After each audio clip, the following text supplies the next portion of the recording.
72 hours ago, a country was attacked, without a single bullet fired. No tanks rolled. No shots were fired. No coup was announced. But something far more dangerous was already moving. Food. In a private VIP room in Ouagadougou, a senior general lifted a glass of whiskey and signed a single document. That signature would quietly stop grain trucks heading north.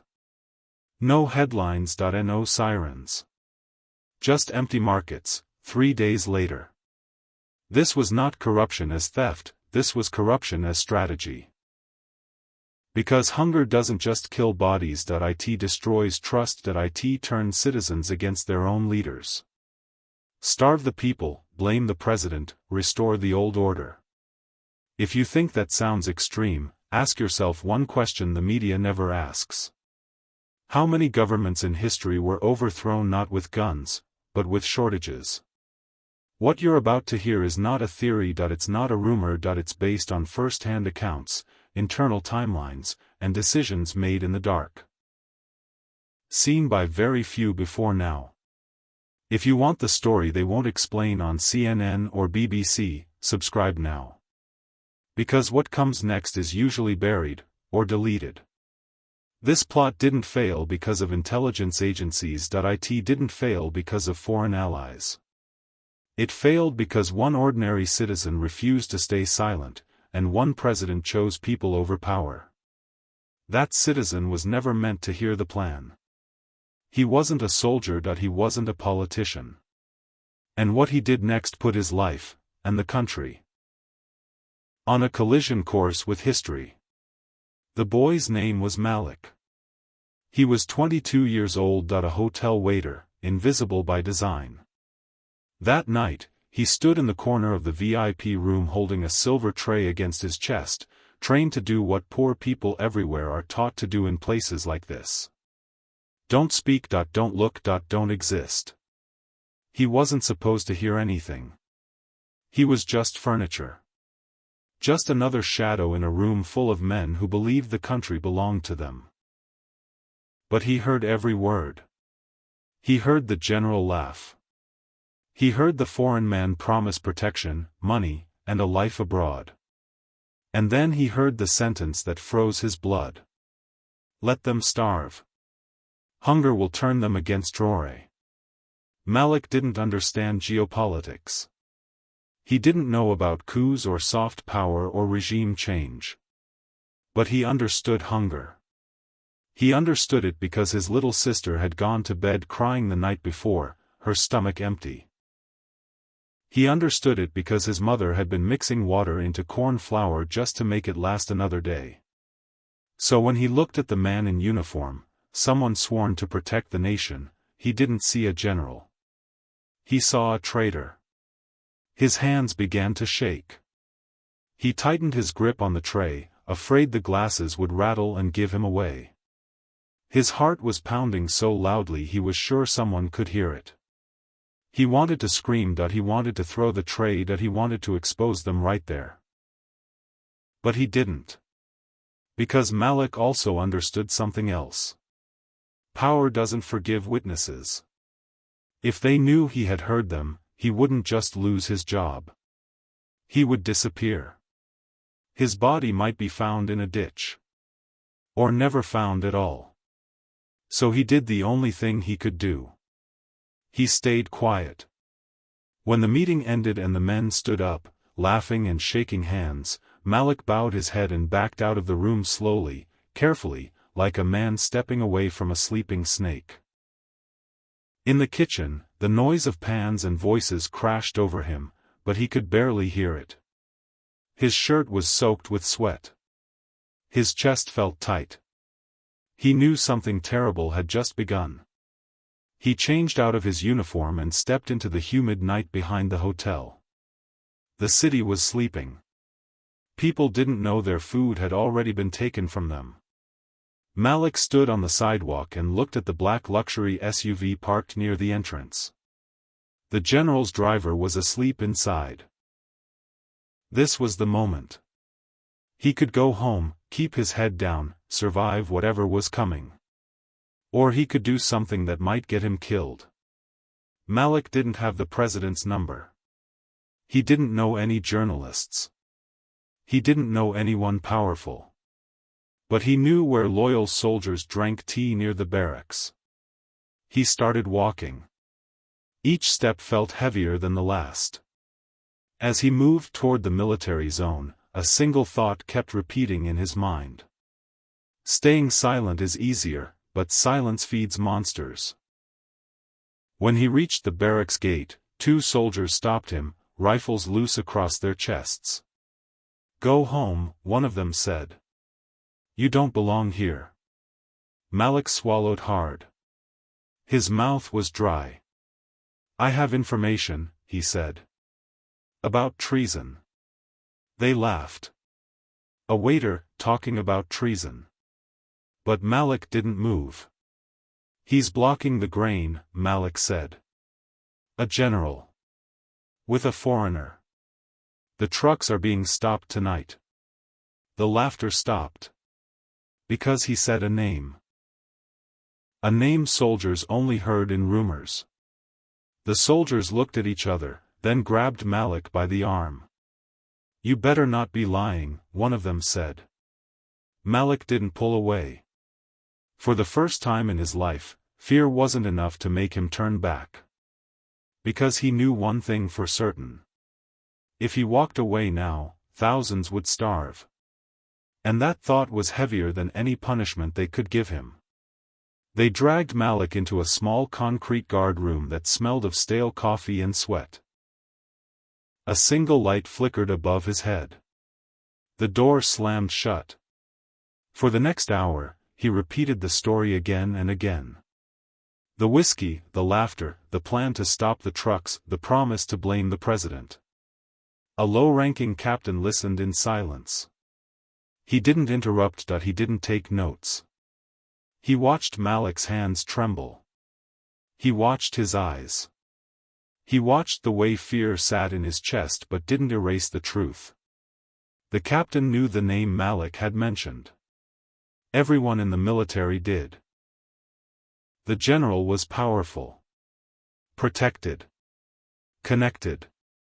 If this story was false and he reported it, his career would be over. He would be crushed quietly. But if it was true and he stayed silent, people would starve. The captain made a decision that would change his life. He didn't call his superior. He called his cousin in the presidential guard. At the presidential palace, the lights were still on. Ibrahim Traoré wasn't sleeping. He rarely did these days. He sat at his desk surrounded by maps and logistics reports, studying a screen that didn't make sense. Grain trucks were late. GPS signals showed unexplained delays. Routes that should have been clear were suddenly stalled.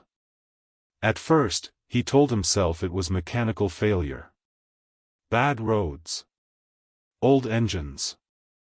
But the numbers didn't lie. Something was wrong. When his aide entered the room holding a phone, Traore looked up immediately. He didn't wave him away. He didn't dismiss it as noise. "Put him on speaker," he said. The captain's voice cracked as he spoke. He told Malik's story exactly as he had heard it. The hotel. The general. The foreigner. The plan to let the North starve and blame the government. Traore didn't move. His face stayed calm. But his fingers tightened around the edge of the desk until his knuckles turned white.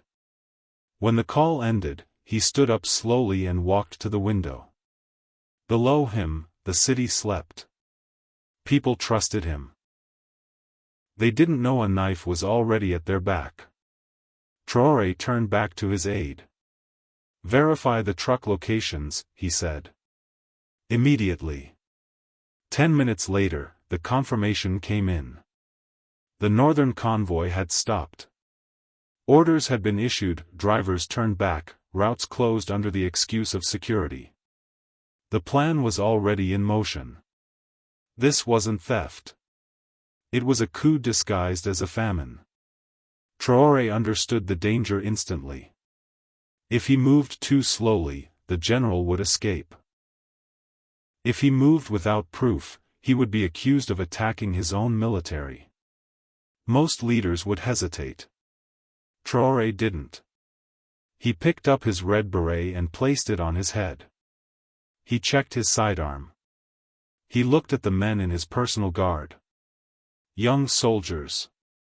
Loyal not to money, but to the idea of a different Burkina Faso.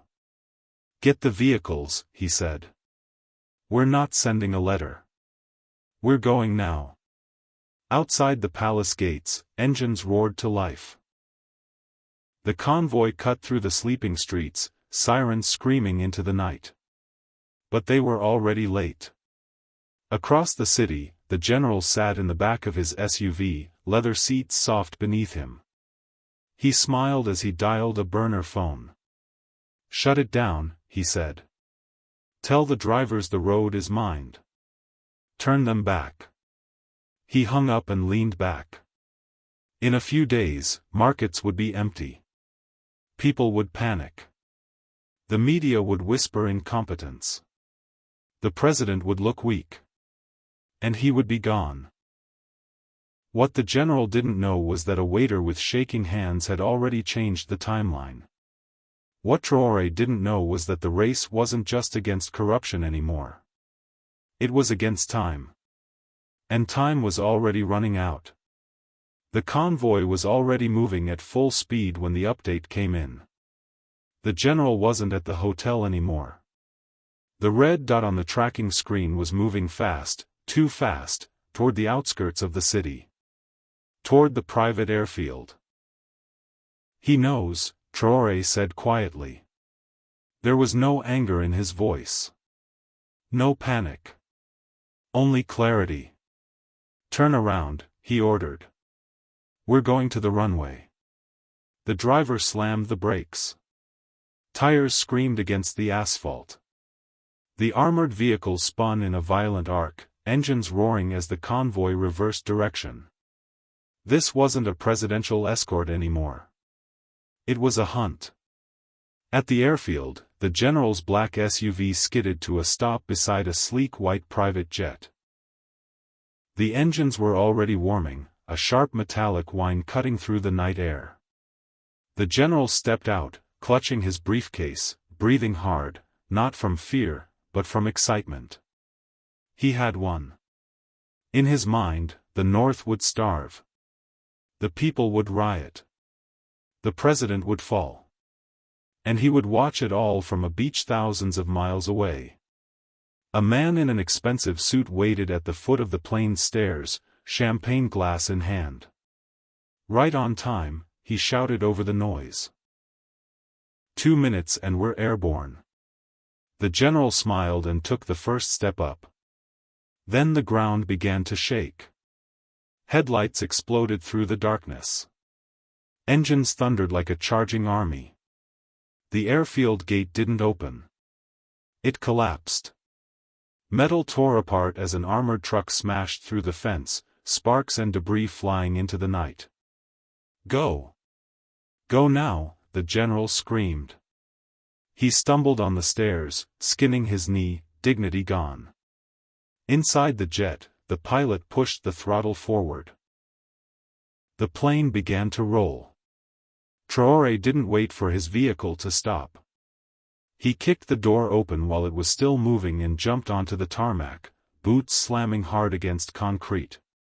His guards fanned out, weapons raised, but no one fired. The plane was full of fuel. One bullet would turn evidence into ash. The jet picked up speed, racing down the runway. Inside, the general was pounding on the cockpit door. "Fly," he screamed. "Now." Traore scanned the airfield. Then he saw it. A heavy luggage truck parked near a hangar. He didn't shout orders. He ran. He yanked the stunned driver out, climbed into the cab, and floored the accelerator. The truck lurched forward, engine groaning as it gained speed. Traore wasn't chasing the plane. He was cutting it off. He steered directly onto the runway, positioning the truck squarely in the jet's path. In the cockpit, the pilot's eyes went wide. There was no room. No time. Abort, the pilot yelled. The engines screamed as thrust reversers deployed. Tires smoked. The plane shuddered violently, skidding sideways, metal shrieking in protest. Inside the cabin, bodies slammed into walls. Glass shattered. Champagne soaked the carpet. The jet screeched to a stop, just meters from the truck. Silence fell. Dust hung in the air. Traore stepped out of the cab and adjusted his beret. He walked toward the plane slowly. Calmly. Like judgment approaching. The door opened. The general stumbled down the stairs, hands raised, face pale, sweat soaking through his suit.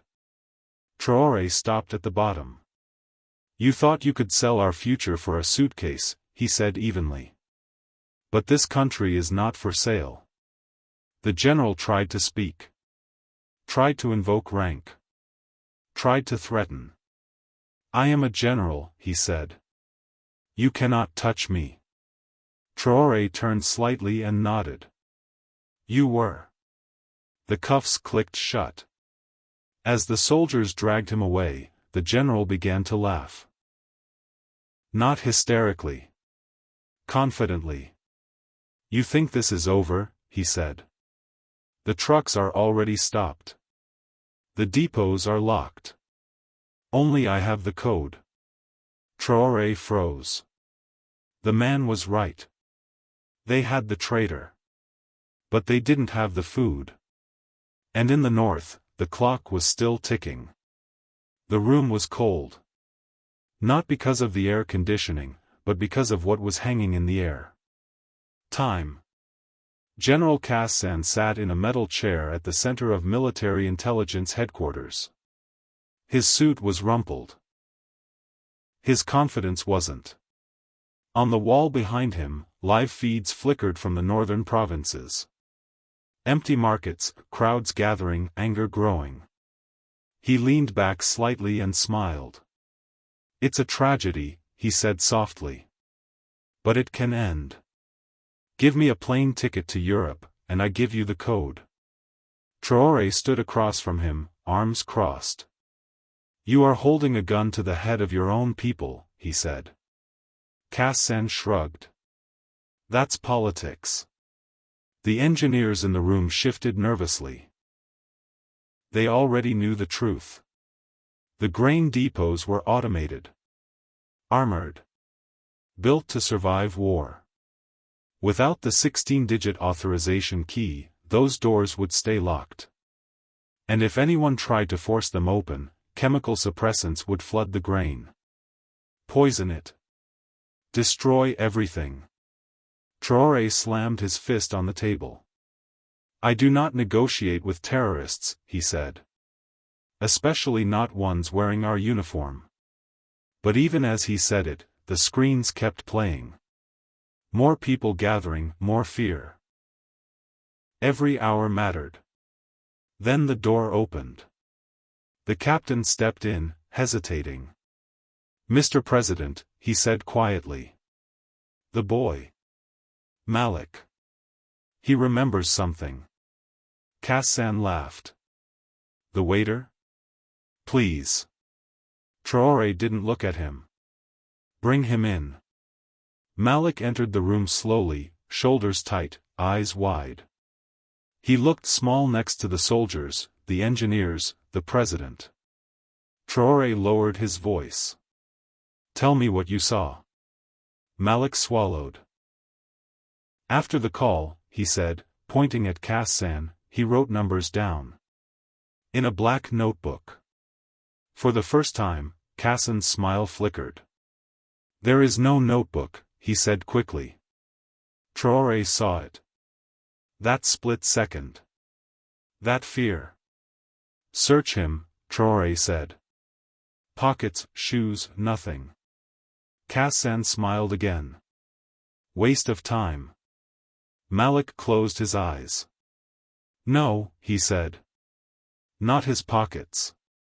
He opened them and pointed. He put it in the sun visor of the SUV. The room went silent. Kassan's face drained of color. Traore picked up the radio. Searched the vehicle. Passenger side. Sun visor. Seconds passed like hours. Then the radio crackled. We found it. Black notebook. Numbers on the last page. Traore nodded to the engineers. Enter it. Fingers flew over keyboards. The screen flashed yellow. Then blue. Then green. Access granted. The doors are unlocking. A breath moved through the room. Relief. Disbelief. On the screens, steel doors in the north began to slide open. Trucks roared to life. Drivers shouted. Food moved again. Malik sagged slightly, like a man finally allowed to breathe. Traore walked to Kassan. Your leverage is gone, he said. And so is your future. Kassan laughed again. Low, satisfied. You saved the food, he said. But you lost the truth. An alarm blared. A red warning light flashed on the main console. One of the engineers turned pale. Sir, the code triggered a secondary protocol. Traore turned sharply. What protocol? It's deleting financial records, the engineer said. Foreign accounts. Payment trails. Everything. Kassan leaned forward, eyes shining. You can feed them, he said. Or you can expose who paid me. But not both. The countdown started. 10 seconds. Traore looked at the screen. Then at the map of the north. 9. 8. 7. This was the moment. Justice for the past. Or food for the future. He didn't hesitate. Feed the people, Traore said. Let the money burn. The engineer hit the command. The red bar slammed to 100%. Data erased. Gone forever. But on the main screen, the trucks rolled. Children ate. The famine died before it was born. Kassan slumped back, smiling. You'll never catch the real ones, he said. I was just a pawn. Traore looked at him calmly. You're wrong, he said. Because the one who paid you didn't leave the country. Kassan's smile vanished. Traore didn't call the police. He didn't call the generals. He knew too many of them were compromised. Instead, he did something that terrified the corrupt elite more than any arrest warrant ever could. He called the people. Within minutes, his voice cut through radios across the country, markets, villages, taxis, roadside stalls, border towns. Citizens of the land of upright men, he said calmly. A foreign agent is attempting to flee with money meant to starve your children. He is driving a black luxury sedan. He is heading toward the border. There was no panic in his tone. No theatrics. Just truth. Do not harm him, Traore continued. But do not let him leave. The effect was instant. On a dusty highway near the border, the man in the black sedan felt it before he understood it. Traffic didn't move aside. Motorcycles slowed, then turned around. Shopkeepers stepped into the road. Farmers looked up from their fields. They had heard the radio. They knew the name. They knew what hunger felt like. The sedan accelerated. The driver ditched his phone out the window and swerved around potholes, heart racing. The border was close. One bridge. Just one bridge. But when he reached it, he stopped. Not because of soldiers. Because of people. Old men with shovels, young boys with sticks, farmers standing shoulder to shoulder. No uniforms. No weapons. Just refusal. Behind him, engines roared. Hundreds of motorcycles poured onto the road, circling, blocking every escape. He was trapped. He reached for a satellite phone and whispered into it. Execute Plan B. 3 armored vehicles burst from the treeline. Foreign mercenaries. Automatic rifles raised. For a moment, it looked hopeless. Sticks against guns. Then the sky answered. A military helicopter rose over the trees, thundering low, dust exploding beneath its blades. The side door slid open. A heavy machine gun locked onto the mercenaries. And behind the farmers came thousands more. The nation had arrived. The mercenaries lowered their weapons. They weren't paid enough to fight a people who had nothing left to lose. Strong hands pulled the man from the car. No punches. No rage. Just accountability. The helicopter touched down. Traore stepped out. Not like a politician. Like a soldier inspecting the front line. He looked at the man who thought money could buy hunger. You believed our poverty was weakness, Traore said. You were wrong. A man with nothing left to lose is unstoppable. The arrest was quiet. But the cheer that followed shook the ground. In the days that followed, grain trucks reached the north. Markets filled. Children ate. The famine never happened. The traitors were tried publicly. No pardons. No disappearances. Their stolen money was used to build schools and a hospital in the very region they tried to starve. Malik was offered money. He refused it. I just did what was right, he said. Traore offered him a future inst.